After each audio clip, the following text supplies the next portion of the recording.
Mapalitan ko yung green na wallpaper na tinanggal ko. Napakabilis niya nga lang dumating kaya recommendable talaga itong shop na to. Ito nga pala yung shop na pinag-orderan ko. Anyways, ayan at idinikit ko na nga pala yung mga bagong wallpaper na nabili ko. Isang pirasong wallpaper lang pala yung in-order ko at mabuti na nga lang at nagkasya nga siya.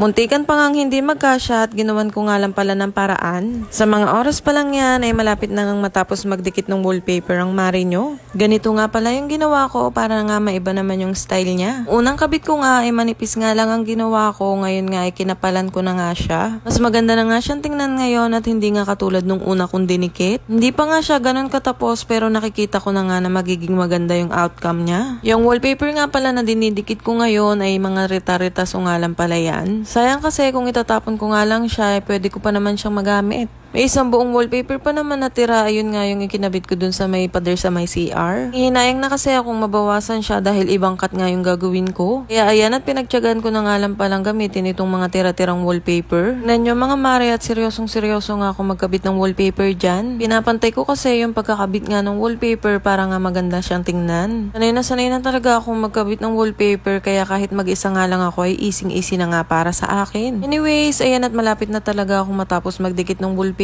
dyan. At ito na nga mga mare ang final looks ng aking ginawa. O diba, mas maganda na nga siyang tingnan. O paano?